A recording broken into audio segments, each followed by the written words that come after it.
Hi there, you're listening to the Estranged Heart podcast, and I'm your host, Kreed Revere.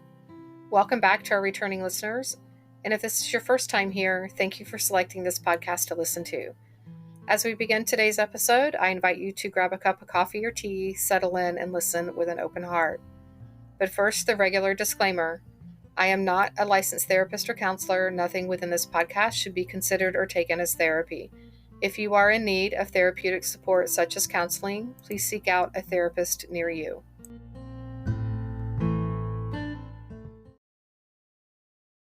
Hi there, welcome back. I'm so glad you're tuning in today, whether you're a returning listener or joining us for the first time.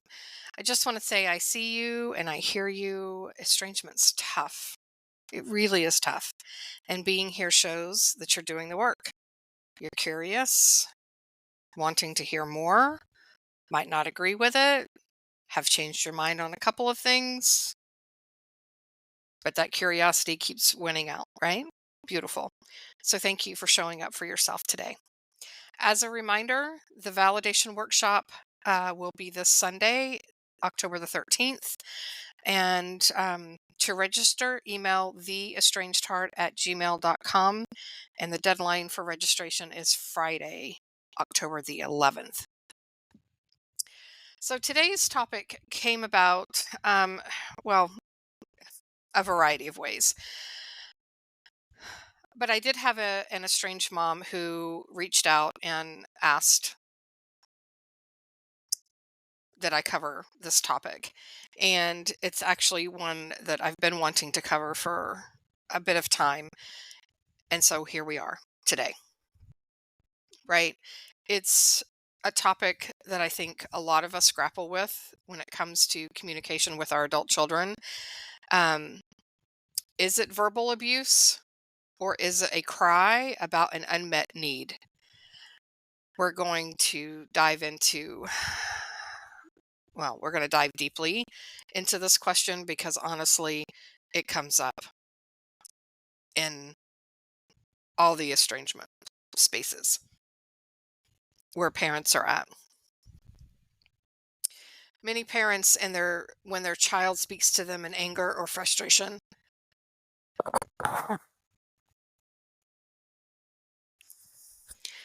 they will immediately label it as disrespect or verbal abuse. And I'm sure in some cases that may be true. Yet sometimes what's being labeled as verbal abuse is actually something much deeper, a cry for connection, for that validation, or a reflection of unmet emotional needs.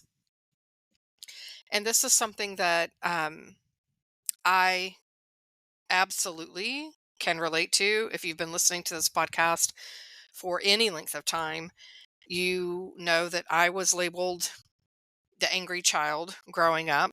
I grew into a young, angry adult, and I spewed a lot of anger at my parents. After a crap ton of therapy, years, not just 12 visits, right? Years of weekly visits to a therapist, I have realized, uncovered, and healed that anger, meaning where that anger was coming from. So I know from my own experience that the anger, all the hateful, nasty things that I said was a cry for, I need you to hear me. And you're not hearing me, so I have to get louder and more ugly to try to get your attention. My girls went the other way. They just shut off contact, didn't talk about it, didn't say anything, didn't yell at me, didn't do any of that. They just stopped talking. Some kids do that. Other kids get really big, really loud, and really nasty. And in every case where I see this happening, there is always a cry for help. of some kind.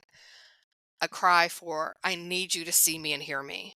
I need to be validated. I need emotional connection. Some sort of unmet need, some sort of pain. You hurt me when you divorced dad. You hurt me when you divorced mom. You hurt me when you didn't come to my games as a kid, right? Now, we as adults understand that there are other things that are happening that cause us to have to make very difficult choices and decisions in our life as parents and as adults. Children do not have the capacity to understand that. And they get stuck in those feelings and emotions that are not met, that are not tended to, that are not processed. They get stuck there and they remain there until they are healed. Okay.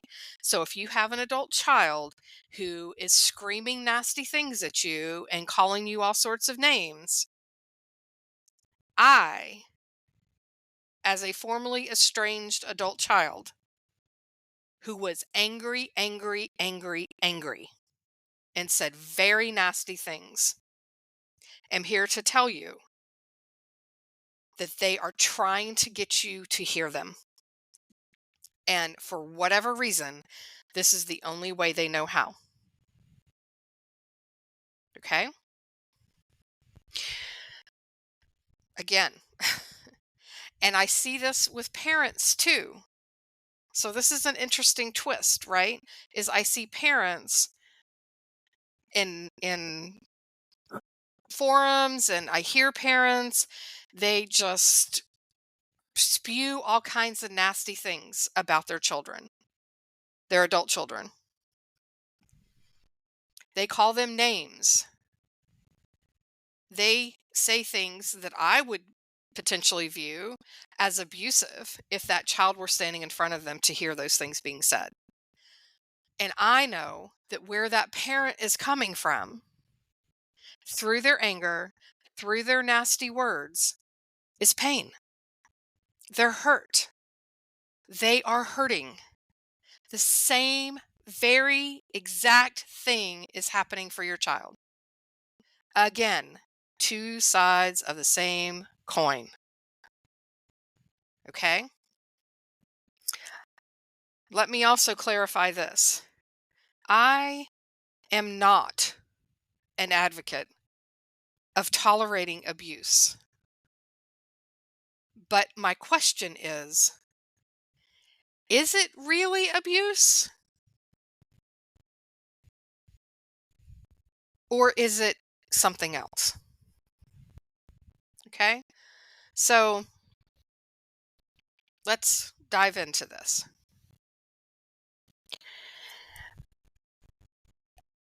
We've talked about, in some cases, that it may be abusive.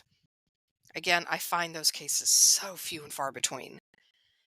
And even if it's abusive, I'm here to tell you any sort of bad behaviors, any sort of lashing out in pain is just that. They're coming from a place of pain. And the more that we point the finger at them, the more that we label them, the more that, and remember, I was labeled the angry child. Why do you always have to be so angry? Well, I now know that that 9, 10, 14, 21-year-old little Kreed was saying, why can't you just listen to me? Why can't you hear what I am hurting about? Right? So, what sometimes is being labeled as verbal abuse is actually something much deeper. It's a cry for connection, for validation, or a reflection of an unmet emotional need. And here's another layer to this, right? Our own unhealed wounds as parents, which make it really difficult to recognize what's going on beneath the surface. Let's get into it. So, First, the idea of the verbal abuse and what the term can mean. Here's the thing: words are powerful, and yes, they absolutely hurt. When your adult child lashes out and uses harsh language and expresses anger towards you, it can feel incredibly painful. That is real and it's valid. But here's where we need to pause and ask ourselves, what am I labeling as verbal abuse? Is it really abusive? Or am I hearing disrespect because my child isn't complying with my expectations? Now, before we go any further, let me just say abusive language and behavior should never be tolerated. There's a line between abusive communication and someone expressing pain. But it's also important to acknowledge that sometimes what we call verbal abuse might actually be a strong emotional response that stems from deeper issues that might not be as obvious on the surface. Okay? If your child is standing in your driveway in your neighborhood and is calling you an MFer and you're a hateful bitch and you are this and that and the other thing, you simply look at this is the time where we call in boundaries for anyone. You may not speak to me that way. And if they continue, you turn around, you walk inside, and you shut the door. Right? What you have done, you haven't lashed back out at them. You have placed your boundary. You may not speak to me that way. And you have disengaged. You haven't said, if you keep talking to me that way, I'm never speaking to you again. You haven't said, you're being just as trashy as, what you're calling me. In other words, you're not going back and forth, with a sparring match, right? You have stopped, you have disengaged, and you could have even said, you may not speak to me that way. When you can calm down, and even if they're ranting and screaming at the top of their lungs, you can still say this. When you have come to a place of calm, my door is open, and turn around and walk inside. Okay? I'm not telling any parent to tolerate abuse, but I am here to tell you that what a lot of older parents deem as abusive is not really abuse. It's really the adult child in a state of anger and frustration, and they don't know how else to communicate it. Okay? I really am. I speak from personal experience with this. I've had several people in my life over the last 3 years who have really talked ugly to me. And I know that with each and every one of them, beneath that ugly language is deep hurt. I also recognize that I can't heal that deep hurt for a lot of people. You can't heal the deep hurt for your adult child. They have to heal that. However, you can be a facilitator in helping them to heal that by changing how you respond to their anger, to their outlash, right? So, okay.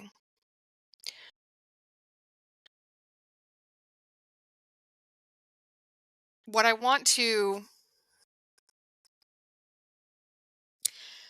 I, I guess the question I want to ask is, what if instead of disrespect, their anger was actually their way of saying, I was hurt and I need you to acknowledge that? What if the harshness is really a cry for connection, for validation, right? So, this is where things can get tricky. Often, the way we interpret our child's words is directly influenced by our own unhealed wounds. And I cannot stress this enough. This is something I experienced with my daughters until I got into therapy and started working on my own unhealed shit, of which I didn't think I had any. And that's funny. Today, that's funny, right? But it has absolutely changed my relationship with my daughters. Me healing me. Okay. Um, as parents, many of us have our own stories of pain, whether it's from how we were raised, past relationships, or even struggles that we have faced as adults, right? We carry those wounds with us, and sometimes without realizing it, those unhealed parts of ourselves come to the surface when our child speaks to us in a way that is hurtful and disrespectful. Think about it. If you grew up in a household where you were taught to never question authority, and I see this so much with boomer parents, where you were expected to obey without question, hearing your child challenge you or push back might feel like a personal attack. It might bring up feelings of failure and shame or inadequacy, and those feelings can make it hard to hear what your child is really saying beneath the anger. So, in other words, your own hurts are standing in the way and they're not allowing you to see, hear what your child is actually trying to get across to you. When we haven't healed those wounds, our reactions to our child's words can be really intense. We might react defensively, shutting down or dismissing what they're saying because it feels too painful to confront. And how many times have I heard just those same words from adult children? My parent gets defensive, they shut me down, and or they dismiss me. So we label it as disrespect or verbal abuse.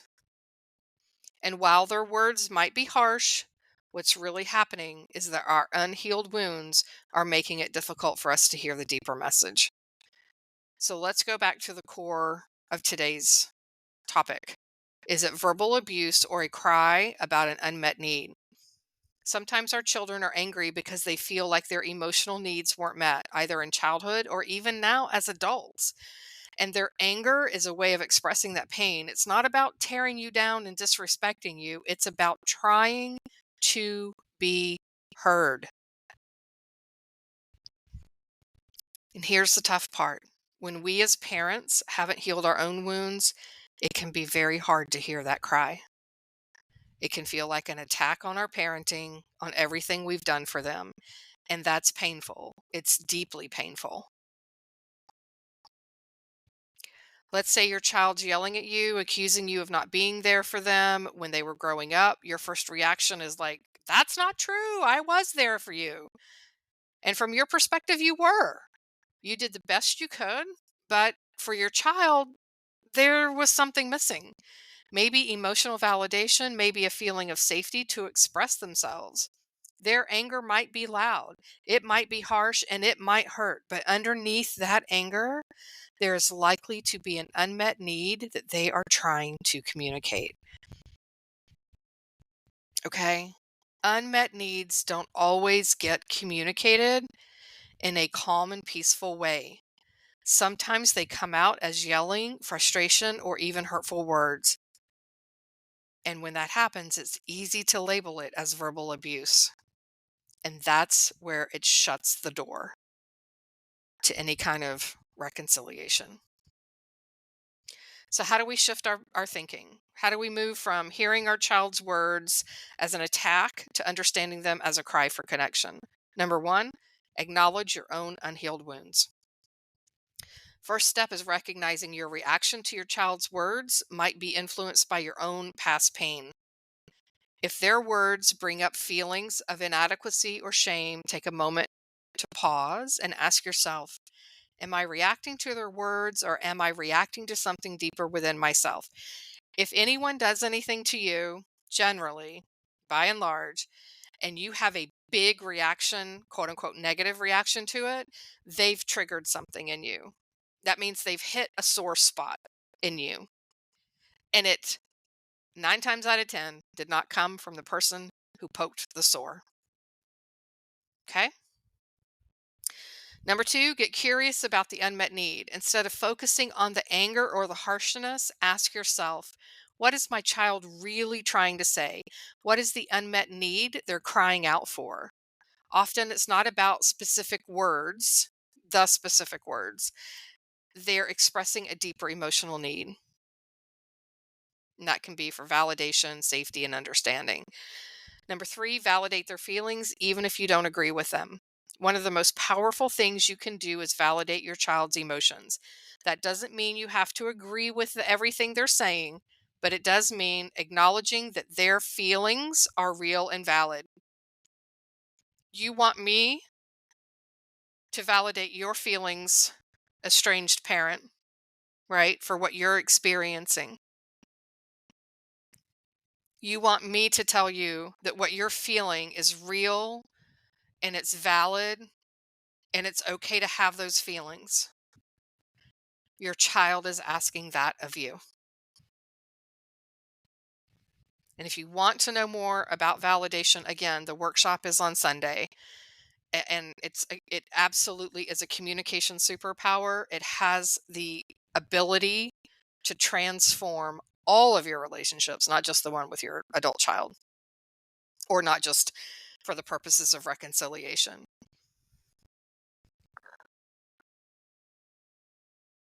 One of the most, let's see, um, again, it doesn't mean you have to agree with them, but it does mean acknowledging that their feelings are valid and real. You can say something such as, I can see that you're really upset and I want to understand why. It automatically starts to lower the defenses. It might take them a minute to kind of come down out of the angst and the high of, and when I say high, I don't mean like a good feeling high, but this intensity of the anger. But when you can tell someone, I can see that you're really upset and I want to understand why, they inside get this feeling of, thank God somebody is hearing me. And then they just have to come down from the franticness and intensity of their emotional state. But it allows that to happen.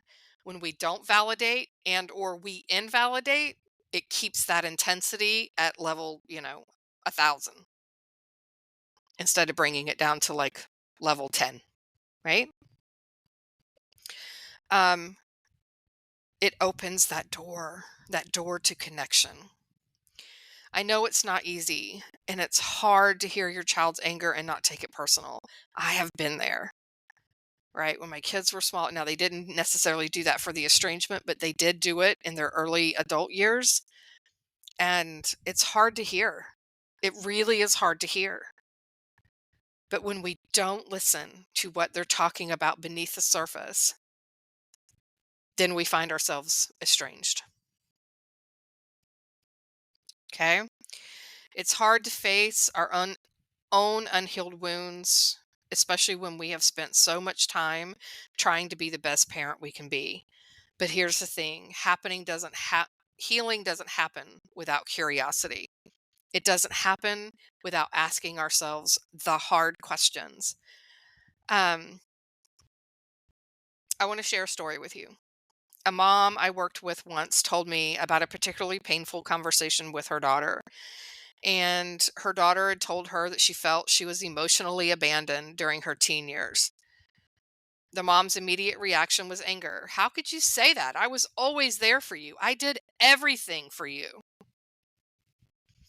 But once she took a step back and really thought about it in our work together, she realized that her daughter wasn't saying she wasn't physically there.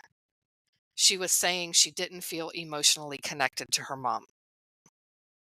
The daughter's anger was a cry for emotional validation that she didn't receive during a critical time in her life. And once the mom acknowledged that, the conversation shifted. She was able to say, I hear you, and I didn't realize you felt that way, and I'm so sorry. Let's talk more about it. That shift from anger and defensiveness to curiosity and validation is where healing begins. Let me repeat that. That shift from anger and defensiveness to curiosity and validation is where healing begins. So, again, I just want to say, people who are angry, there is a reason why they are angry. There is a reason why. And I get very emotional about this because I know what it felt like as a child, as a teenager, and as a young adult to feel like nobody was hearing me. And instead, they were pointing the fingers and labeling me. When if they had just stopped long enough to ask me why I was angry, it may have saved years of our relationships.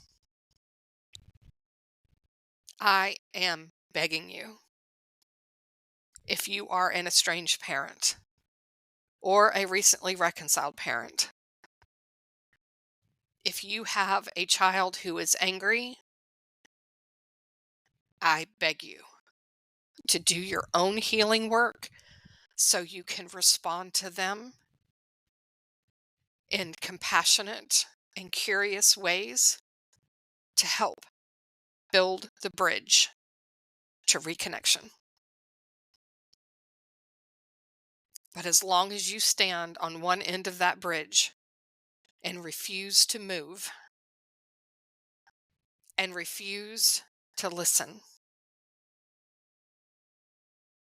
things are likely to never shift. So, as we wrap up today's episode, I want to leave you with this. The next time you're faced with harsh words or anger from your child, take a moment to ask yourself, is this really verbal abuse, or is this my child crying out for an unmet need?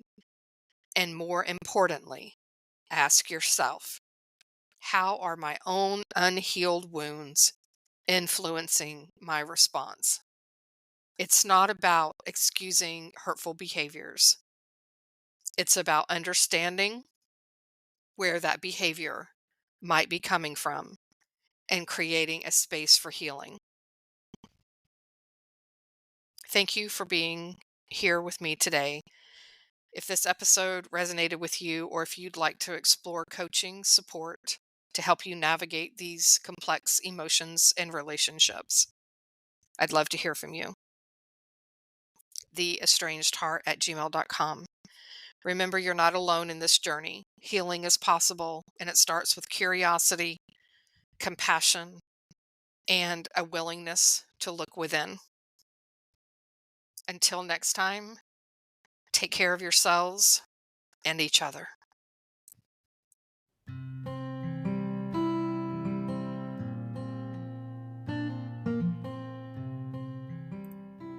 This brings this episode to a close. I hope that this time together was time you feel well spent, and that you are able to find some takeaway nuggets to help you on your journey, wherever you may be on your estrangement and reconciliation path. If you feel you've received something helpful or positive from this podcast, please consider following us, sharing this podcast with others, leaving a positive review, perhaps entertaining becoming a guest on our show, or following us on social media. on Instagram, Facebook, and TikTok under the same name, The Estranged Heart. As a reminder, there is an online support group on Facebook. If you are a estranged mom who identifies as being spiritual and approaches estrangement with a sense of curiosity rather than blame and judgment, and desire to do inner self-work and reflection, please seek us out. We can be found at facebook.com/estranged mothers support group. And lastly, if you are an estranged parent or an estranged adult child and would like to have your story shared on the podcast, anonymously or not, please reach out to me via email at theestrangedheart@gmail.com.